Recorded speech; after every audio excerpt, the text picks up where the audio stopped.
Some of the most damaging relationships are the hardest ones to explain, and they don't have to look extreme in order to be deeply harmful. Welcome to the Covert Narcissism podcast, where we make sense of what never quite made sense. If you've been listening for a while, you may already understand what's happening in your relationship. You can see the patterns, you can name the behaviors, but maybe you still feel stuck in the same cycle. This is where coaching comes in. It's not about learning more, it's about having the support to finally apply what you already know and begin moving forward. You need a coach. If you're ready for that next step, I invite you to join me in my coaching program. You can learn more about it at covertnarcissism.com. Today we are talking about betrayal and, more importantly, what it actually takes to heal from it. Because this is something that so many of you have experienced, but maybe you didn't have the language for it. If you've ever felt like you should be over it by now, if you've questioned why something from years ago still affects you, or if you've tried to move forward but keep finding yourself stuck in the same patterns, then this conversation is going to bring a lot of clarity. I'm joined today by Dr. Debi Silber. She is the founder and CEO of the PBT, Post Betrayal Transformation Institute. This is the world's leading organization developed to betrayal recovery research, education, and transformation. She is widely recognized as the leading expert in betrayal recovery. Dr. Debi is a PhD credentialed researcher, a two-time TEDx speaker with over 2 million combined views, also a two-time #1 international best-selling author, and an award-winning speaker. Her work has fundamentally changed how we understand betrayal and its impact on our emotional, physical, and mental health.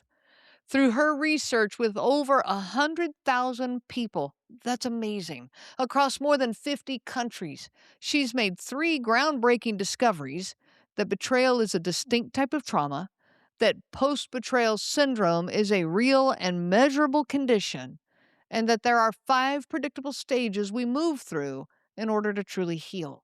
In this conversation, we explore all of that. We go deep into what betrayal actually does to you, why it lingers for so long, and what it really takes to move from survival into transformation.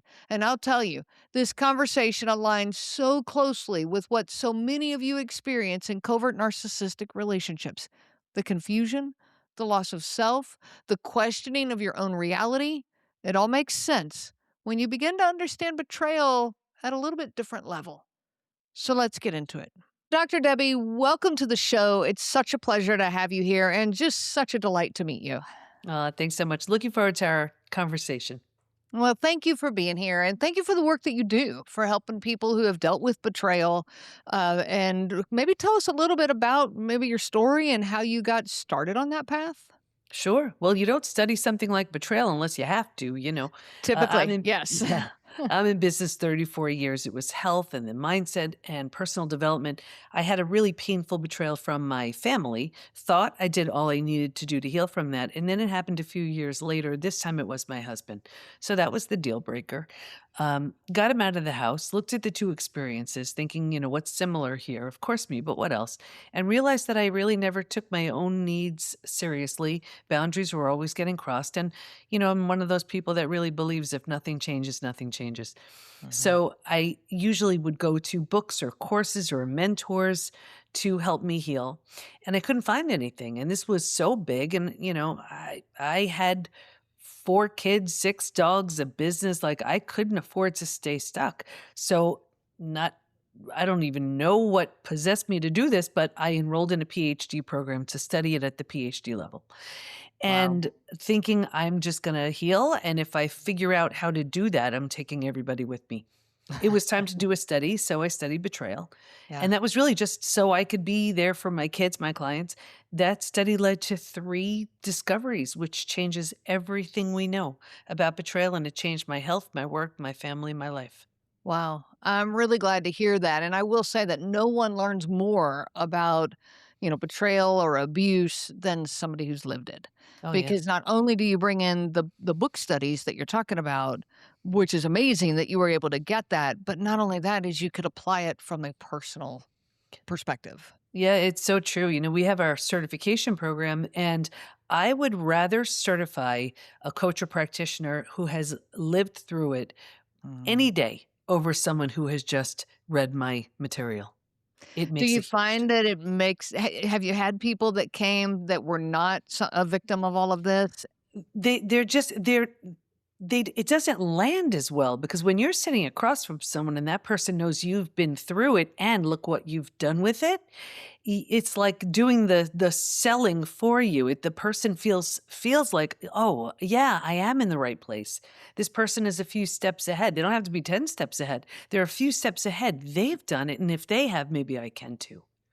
That's amazing. Yeah, I mean, it does make a difference, and I've Yeah. talked with a lot of people, not just about abusive relationships, but if they're looking for somebody to help them with, let's say, alcoholism, Mhm. go find somebody who gets it. Go find somebody who went through it Yeah. and lived it. Or if they're dealing with, all the other different facets of mental health, Mhm. if you can find somebody who lived your story Yeah. as well as studied it, that's the combination that you're looking for. Yeah, yeah, and it Yeah. makes such a difference, and, anybody that I run through our certification program, while they're certified in my modality and based on the discoveries, they're teaching it through their unique, set of experiences, their unique angle, their unique expertise, and that's the idea. So, I mean, all the time, I'm referring my coaches and practitioners to people who come my way so that they can get this very unique and very specific, very intentional type of predictable healing. That's amazing. So tell us about your program. Tell us, you said you had 3 discoveries there. Yeah. I'd love to hear. I can't wait to hear, more about it. Yeah, sure. So the first discovery was that betrayal is a different type of experience. And if you've been through other types of traumas, death of a loved one, disease, natural disaster, you know this to be true. Like, let's say, death of a loved one, for example. You grieve, you're sad, you mourn the lost life will never be the same, right? But you don't go back and question the relationship.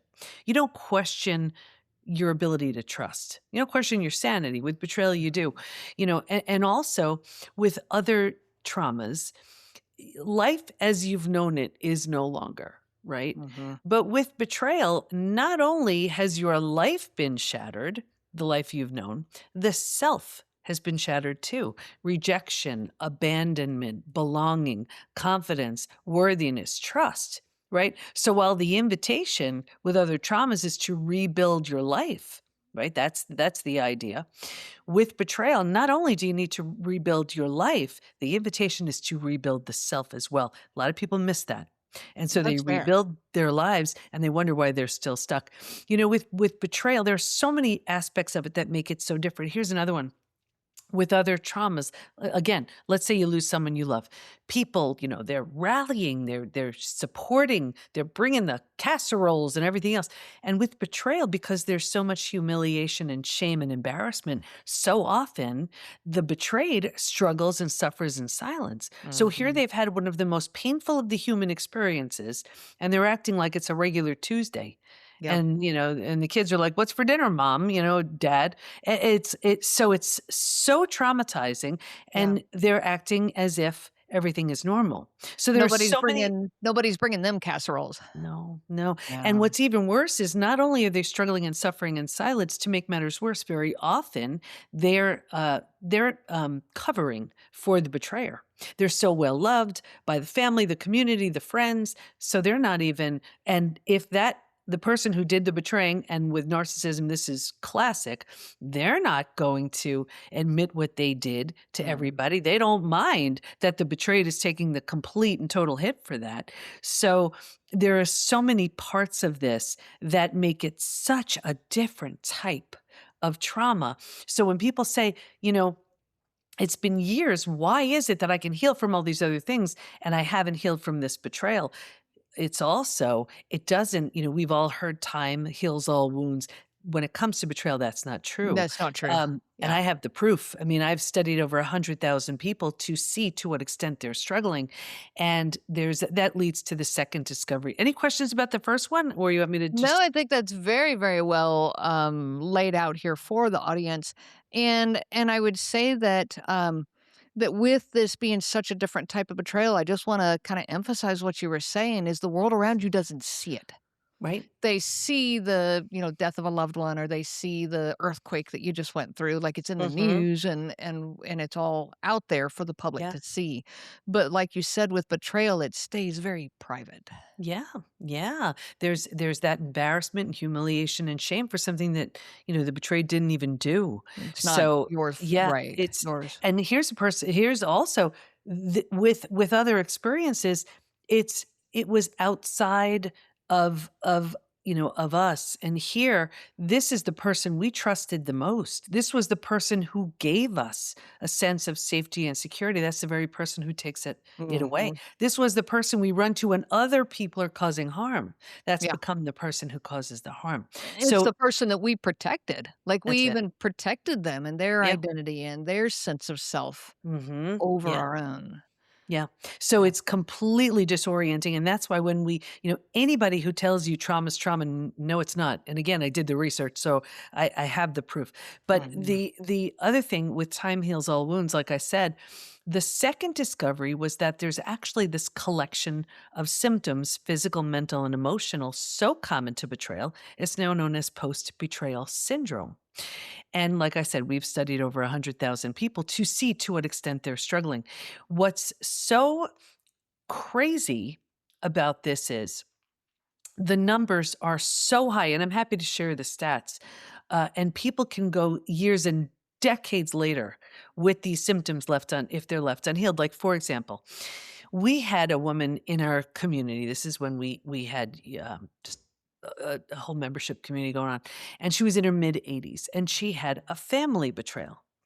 From 70 plus years ago, she was adopted. They didn't tell her, something like that. So she had all of these digestive issues. 45% of everybody betrayed has a gut issue of some kind: Crohn's, IBS, diverticulitis, reflux, you name it.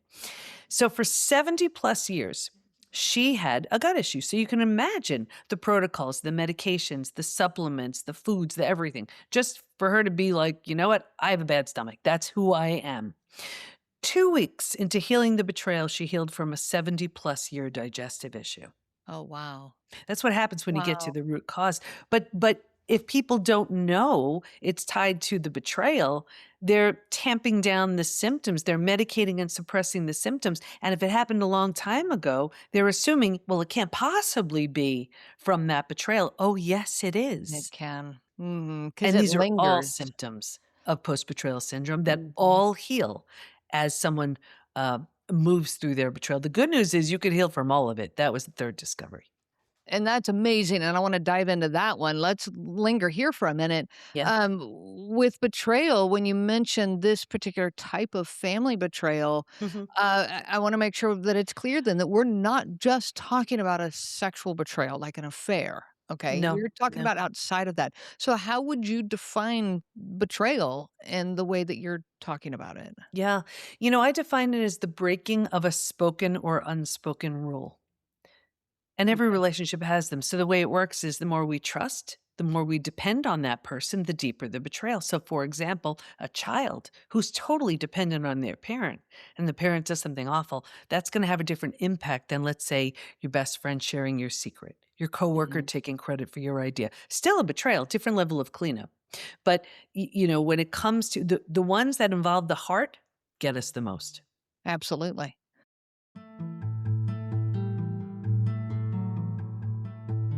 So with covert narcissism, whether they talk a lot about, well, did they cheat? If all narcissists cheat, hmm and not all narcissists cheat. That it's hmm not a defining factor of that. It is an element of it, but it's not a defining factor.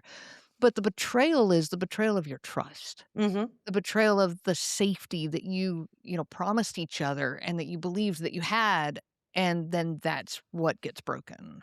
Yeah, and I wrote the book Trust Again. So the idea of trust is huge. And again, here's where well-meaning, well-intentioned therapists, counselors, coaches, when trust is shattered, they'll say, "Well, you need to learn how to trust again. Start with something low stakes. Start with trusting a friend." Makes sense, right? That's one of the last places we need to look, and here's why. When we trust somebody, we create a system to decide if someone is trustworthy, whatever that system is for us. If someone says or does something consistently, repeatedly, 50, 100 times, whatever our number is, we deem them trustworthy, right? Now, they betray that trust.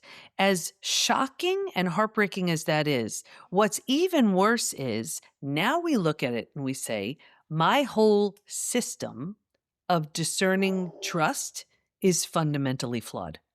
My Mhm. compass is broken. I can't trust myself. So, right? Because I had a system that I put in place to determine if someone's trustworthy, and I was wrong. And the system was broken is our assumption. Exactly. Yes. Yes. So how in the world we can't trust anybody else until we rebuild that, and that is tragically missed in Mhm. so many other coaching, therapy, counseling scenarios. I see it all the time because the people who come to me and say, they're coming to me with something that happened 10, 20 years ago, and that trust was never rebuilt. That person was deeply stuck in the absolute most common place most people get stuck in after betrayal. Like I said, the good news is you can move through all of it. And that was the third You discovery. just have to have the right tools, yeah, to be able to move through it, Well, and it's the I right tools at the right time because true. the third discovery was that while we can stay stuck for years, decades, a lifetime, and most people do, if we're going to fully heal, we will move through 5 proven predictable stages.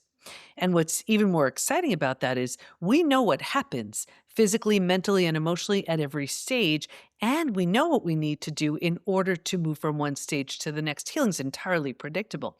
So the best tools, and I work with some of the best coaches, they have great tools, but those great tools at the wrong stage backfire every single time. But when they understand the stages, now they know when to implement their great tools so that they land.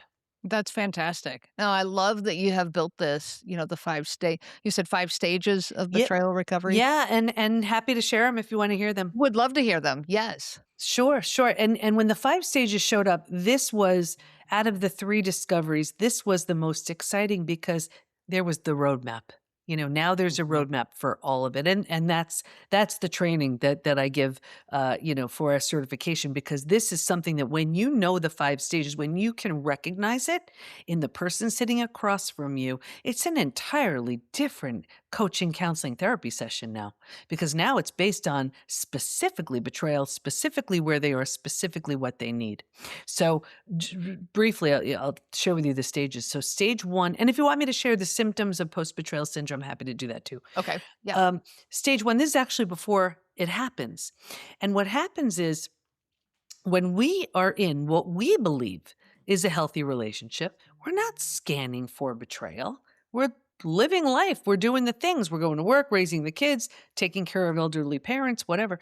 And so that's why betrayal is such a shock. But here's the thing, too.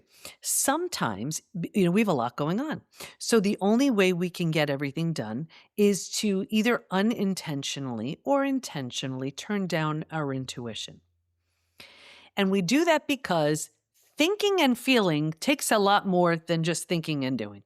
If we're Mhm. like machine like, we can get a lot of stuff done, right? But we do this sometimes, and I don't want anybody to be upset if this is what they've done. We do this intentionally too. And we do this because if we were to confront that person on what our intuition is telling us, it's likely going to unravel everything we've created: the house, the friends, the family, the work, the whatever. So we make a decision that we don't have either the mental, emotional, maybe financial bandwidth to take that on.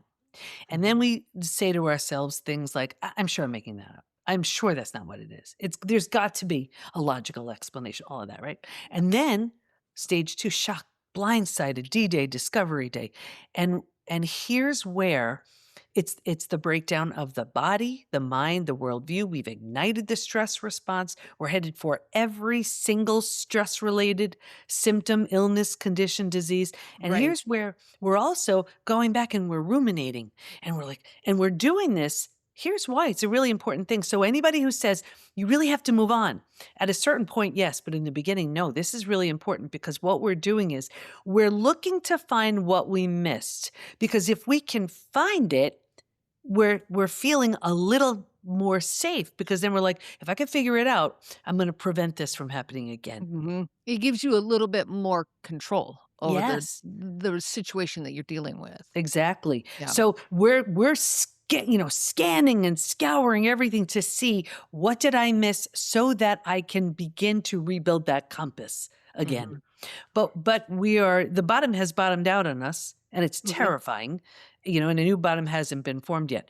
But think about it. If the bottom were to bottom out on you, what would you do? Right? You'd grab hold of anything or anyone in Right. order to stay safe and stay alive. That's stage 3. Right. Survival instincts emerge. This is the most practical of all of the stages. If you can't help me, Right. get out of my way. How do I survive this? What do I do? Here's the problem though. Most people get stuck in stage 3. And here's why. Because it feels so much better than the shock and trauma they just came from, they think it's good.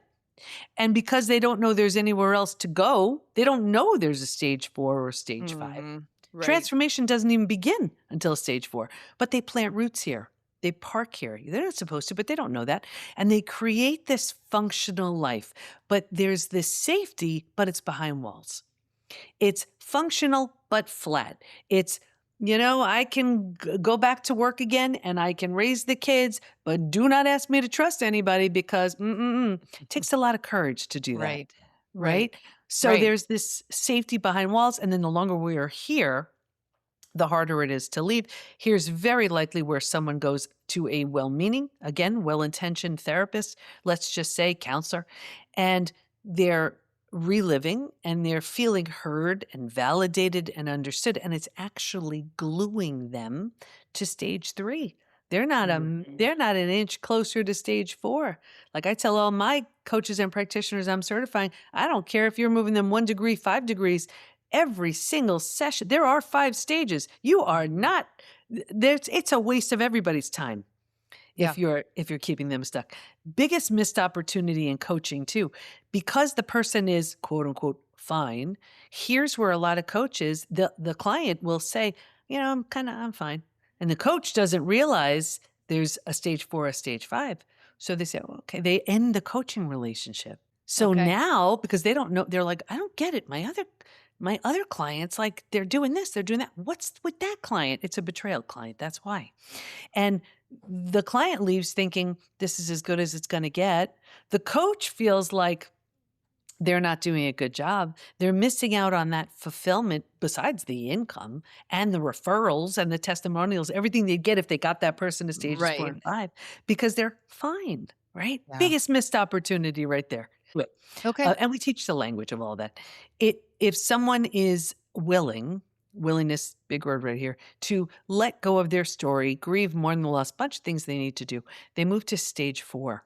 Stage 4 is finding and adjusting to a new normal. So here's where you acknowledge, I can't undo what happened, but I'm in control of what I do with it. Mhm. Just in that decision, you're turning down the stress response. Very forward moving, very much like, what do I need now? Who am I ready to become? What was I settling for? What was I tolerating? What is not coming with me? Here's where you're bringing all the parts you love and you leave behind everything that no longer serves. And Okay. you're building a version of you that never would have had the opportunity to be rebuilt had the experience not happened. That's trauma well served. Yeah. When you're in this place, you're making it kind of mentally home, you move into the 5th most beautiful stage. And this is healing, rebirth, and a new worldview. The body now starts to heal. Self-love, self-care, eating well, exercise. We didn't have the bandwidth for that earlier. New passion projects, new relationships, new levels of health, new relationships either with the person who hurt them in a very different way or with someone entirely new. They didn't have access to that when they were stuck in stage 3. Anyway, Yeah. those are the 5 stages. That's awesome, and what I hear in this is it's a breaking down of what you've been through and what all happened, the impact it had on you, and then rebuilding you. Like, Oh, it's transforming. like the demolition and the transformation. Yeah, yeah, and here's such an easy way to see it, like that's why in our certification program, our coaches they've all been through it, because Mhm. and not even you look different. There's a stage 2 looking version of somebody and a stage 5 version. It's a very different look because it's Yeah. earned. Anyway, so here's a way to see it so clearly. Imagine an old house, right? And you're repairing the old house. Resilience is you're restoring, you're bringing it back to what it was. Transformation's a whole different thing. So let's say there's an old house, and let's say the old house needs a new roof. You get a roof. That's resilience. You're restoring it. Or let's say it needs a new paint job, and you paint, right? You're restoring it. Here's trauma and transformation. A tornado comes along and levels the house. Right. You see, Right. a Thus new the roof's not narcissist, yes. fixing it. A new paint job's not going to fix it. But here's the thing. You have every right to stand there at the lot where your house once stood and say, this is the worst thing that's ever happened. You'd be right. And you can call over everybody you know. Isn't this terrible? Isn't this horrible? They'd all agree. And you have the right to grieve the loss of your house until your last breath. However, Mhm. if you choose to rebuild the house, you don't have to, but if you choose to, why would you build the same one? There's nothing there. That's the Mhm. opportunity. That's the opportunity in betrayal. So when someone is trying to just recover, they are wasting the trauma. You Yeah. want to use that experience. The worst of it happened already. You owe it to yourself to transform. And transformation is predictable. Yeah. Not saying it's Well, easy, and but it's it's predictable. exciting. Hmm. It's exciting Yeah. and it allows you to, a lot of people say, "I wanna find me again," but I love what Hmm. you're saying. "I'm gonna find me again," but it's the new and improved version. Oh, yeah. It's so different. It's so different because there's a strength, there's a confidence, there's Mhm. this empowered um, realization of who you're now ready to become. This version of me was not who I was before betrayal. Yeah. Yeah. It's stage 5 is a very different thing. There's a saying that I've been saying 34 years I've been in business, and it applies. I have yet to find a topic it doesn't apply to. And it's this: hard now, easy later. Easy now, hard later. Take your pick. It's Mhm. going to be one of those two.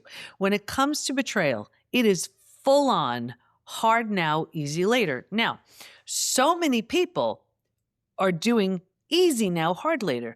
But they're saying, now here's where I want to make sure I explain it because they're like, what are you talking about? I'm miserable. This is hard. Yes, but nothing has really changed. Your beliefs haven't changed. Your actions haven't changed. The meaning you're making of all of it hasn't changed. So yeah, yes, you're living in a very uncomfortable place. But when I say hard now, I mean a thought goes in your head and you're saying, the version of me that I'm creating, is this worthy of coming along? And if not, it doesn't get to come.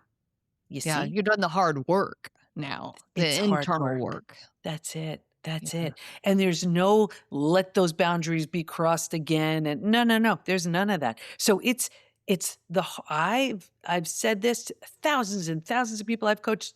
It's probably the hardest and the most transformative work you'll ever do. Mhm. Okay, that's awesome, and I fully believe that where I landed after all the betrayal, after all the the loss of trust and the loss of self, Mhm. is that I will never ever again that transformed me. I will never again give someone else the space to make me someone that I'm not. Mhm. That I now have the space to build me as to who I want to be, and Yeah. I encourage my clients as we work through that of who is it that you want to be? And are the thoughts that you're having and the experiences that you're having, are they supporting that? Are they Yeah. supporting that you that you're building? So it goes right along with what you're talking about with the transformation. Yeah, yeah, that's it. But it's like, think about it. If you were to say that to a client who's in stage 2, their Mhm. nervous system is completely dysregulated. They can't hear any of that, and they think she's pushing me too hard. I'm not ready. I'm out. Right. Right. You No, see it it, and has to find them where they are. it has, right. Yeah. And that's why the best tools, the best strategies, the best resources at the wrong time will not land. Will Mhm. not land. And the same conversation when someone is in a different stage, all of a sudden they see it and they Yeah. hear it and they feel it and they implement it. I think that goes along with people ask all the time, why didn't I see this sooner? Mm. And when somebody comes to me that's been in the marriage 20, 30, 40 years, or like you said, dealing with childhood trauma, okay, that Mhm. they're just now seeing maybe for the first time, and Yeah. they're asking, why didn't I see it before? Well, it's because they weren't ready to see it yet. You Yeah. don't see it until you're ready to see it, Yeah. which I think lands with the tools at the right time. Yeah, yeah, sure. Because think about it. Maybe they were busy raising kids. Maybe they were busy doing something else, and they didn't have the bandwidth for it. Right. So, now if this is when it's hitting them, then that's the time they're Then meant it's to the do right something with timing. it.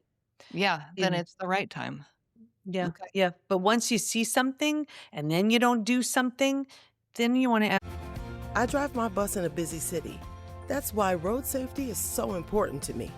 I know that I must slow down and be extra careful when I make a wide turn. Buses need more room than cars. Everyone can help keep our roads safe.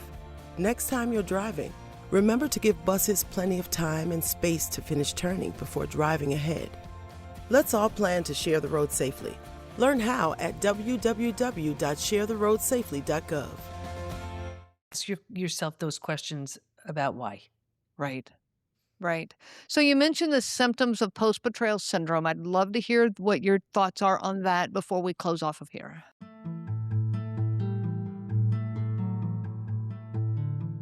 Sure. So now imagine we've studied over 100,000 people, men, women, just about every country's represented. As much as I'm going to share these symptoms, hear these numbers. Ready? And I'll share a few. 78% constantly revisit their experience. 81% feel a loss of personal power. Think about the decisions you make with a loss of personal power. By the way, these do not heal on their own. Remember, they heal when you move into stages 4 and 5. Mhm. 94% deal with painful triggers. Some of the most common physical symptoms: 71% have low energy, 68% have sleep issues, 47% have weight changes. In the beginning, you can't hold food down. Later on, you're emotionally eating. Very common. Some of the most common mental symptoms: 78% are overwhelmed, 62% can't concentrate. So imagine you can't concentrate. Let's say you have a gut issue, you're exhausted. You're going to work. You're raising the kids, doing the things. Mhm. Some emotional symptoms. 88% experience extreme sadness. 83% are very angry. You're bouncing back and forth between those two all day long. Um, this one killed me. 84% have an inability to trust. Wow. So if you think about that, that's the majority. If you have an inability to trust, again, until it's worked through the right way, think about what that's going to do to any future relationship or trusting in your own judgment, Mhm. your own ability to choose what to have for lunch, right? Mhm. Right. 67% prevent themselves from forming deep relationships because they're afraid of being hurt again. The big wall goes up. They're like, nope, deeply rooted in stage 3. 82% find it hard to move forward. 90% want to move forward, but they don't know how. Wow. I mean, Now, that's those numbers are so high. they're staggering, and what's even crazier, they're not necessarily from a recent betrayal. This could be from the parent who did something awful when you were a kid. This could be from the partner who broke your heart in high school. So think about this. That person may not know, care, remember. They may not even be alive. And here you are Mhm. decades later with these symptoms because you're in stage 3 versus stage Yeah. 4 and 5. You're The still good news carrying is that those betrayal. stages are waiting. Yeah. Mhm. And you're still carrying that betrayal that Hmm. whole time. And even more than that, giving that person a tremendous amount of power over you. Yes, agreed. Very Mhm. much so. So with, when you say when people say, time heals all wounds, I want to Mm-mm. challenge that like you have a little bit more. That let's say you've broken your leg and had to have surgery and, pens put in, whatever you have to do. Oh, well, time heals all wounds. So you just go lay in your bed and do nothing. Mhm. Is that leg going to heal and get back to, its full strength? No, you have to go do physical therapy. You have to Mhm. go do, the follow-up visits and the things that the doctors are telling you to do because time doesn't heal all wounds. Mm. Effort. Yeah. Effort's gotta be a part of it. It's time. It takes time, yes, but it's gotta be time with effort. Yeah, yeah, absolutely. I mean, we have a question on the assessment that says, "Is there anything else you'd like to share?" And people write things like, "My betrayal happened 35 years ago. I'll never trust again. My betrayal happened 40 years ago. I can still feel the hate. My betrayal happened 15 years ago. Feels like it happened yesterday." Excuse me, Wow. yesterday. So we know you can't count on time. You can't even count on a new relationship to heal it. This is deliberate and intentional. Yeah. So people that are going through your program, what is the time frame? How long is somebody typically in that process of going through those 5 stages? Yeah, it really has more to do with willingness than anything else. The more willing someone is, the more determined they are. They're like, I'm just putting my head down and I'm not picking it up till I'm out the other side. The ones who are resistant, because they have all their reasons, like a common one, I didn't do it. Why should I heal? Well, you owe it to yourself to feel better. Mhm. So, but they have all their, or if they're numbing, avoiding, distracting, it may make the day a bit easier to get through. They're not going to heal. Yeah. There were actually 3 groups who did not heal. One, they had their story, they were sticking with it. They were deeply rooted in stage 3. They were and these people, their story is Mhm. so well rehearsed and they're so unhappy, it gives them a little bit of relief. They share it with the therapist, they share it with a support group. And meanwhile, nothing is changing. Yeah. Nothing. It They becomes stay a stuck. part of their identity. Well, that's it. And Yeah. it's like wearing foggy glasses for so long, you don't even realize you have them on. The second group, this was the group that was numbing, avoiding, distracting. They didn't heal. And the third group, this was the group where the betrayer had very little consequence. So whether it was out of financial fear, not wanting to break up a family, whatever, or religious reasons, that was a big one, they did all they could to just look the other way and turn the other cheek. And I saw 2 things with this group: a further deterioration of the relationship, and 2, this group by far was the most physically sick. Wow. Your broken heart can't handle that. But they were sort of patching up the old house. Yeah, they're just picking up the wood left over from the tornado and Yeah. trying to rebuild it. That's why when they see it, and this is all again based on the research. So based on the research, based on, me personally healing, all of my coaches healing, all of our, people we've Specific moved through people. Like, this is the real life people. oh, thousands and Yeah. thousands. So we see it. And yes, we feel like, but I have this story, I'm right. And this did happen to me. Yes, it did. But you can have your story, or you have one that serves you so much better. Like, look at my story. All the people I ever really gave my trust to all betrayed me. And if I told you my story, you'd give me sympathy. But look at the story I have now. Right? It's Right. so much better. You took it and rewrote it and, That's like, it. yes, It's transformed all a it. choice. It's Yeah. not easy. It's not easy, but it's who you become on the other side of it is worth every bit of it. That is such a beautiful story. And I thank you for sharing, this passion that's clearly a passion.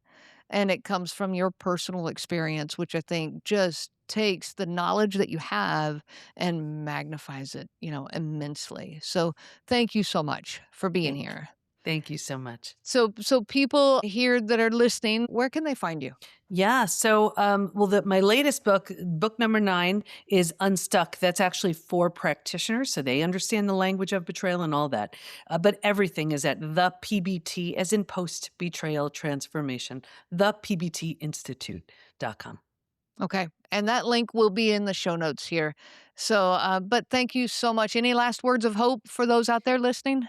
I'd say this because I know it's so hard when we've been through betrayal. So if you have to repeat this 1,000 times, it's worth it. Even though it happened to you, it's not about you.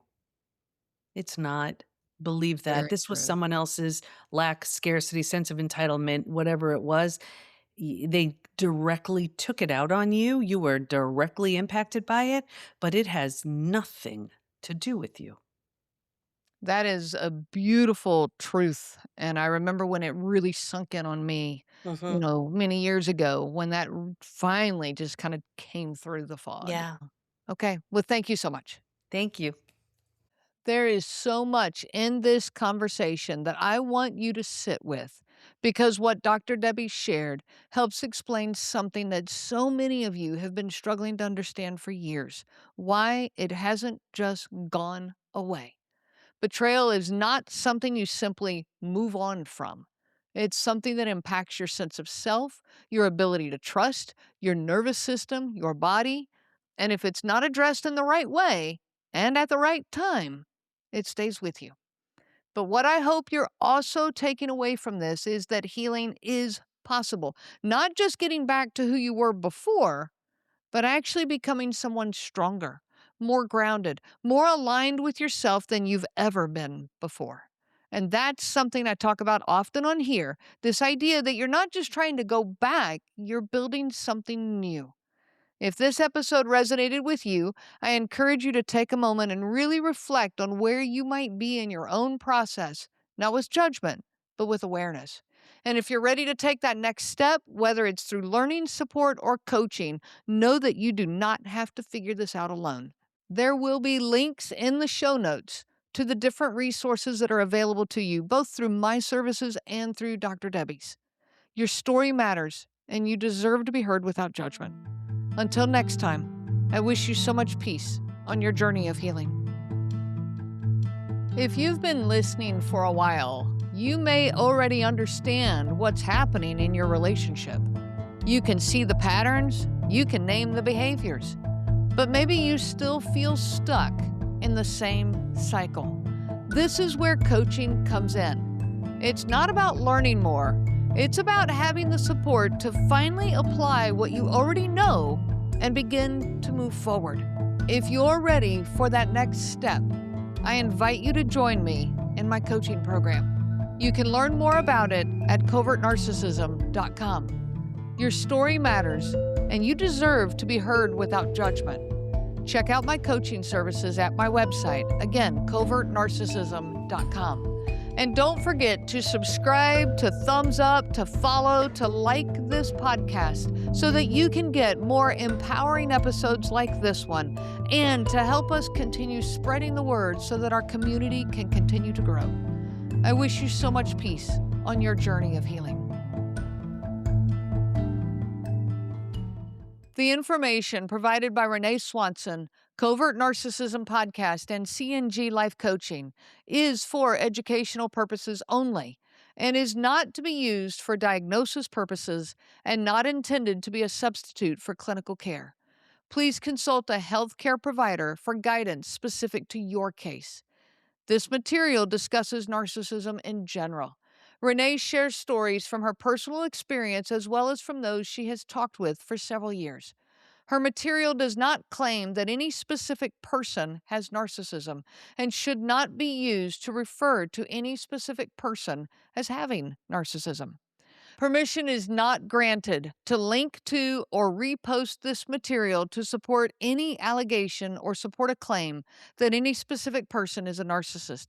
That would be an unauthorized misuse of this material and information provided. If you like the show, please take a moment to rate, review, and subscribe. It really does help the show to grow. Thank you for listening.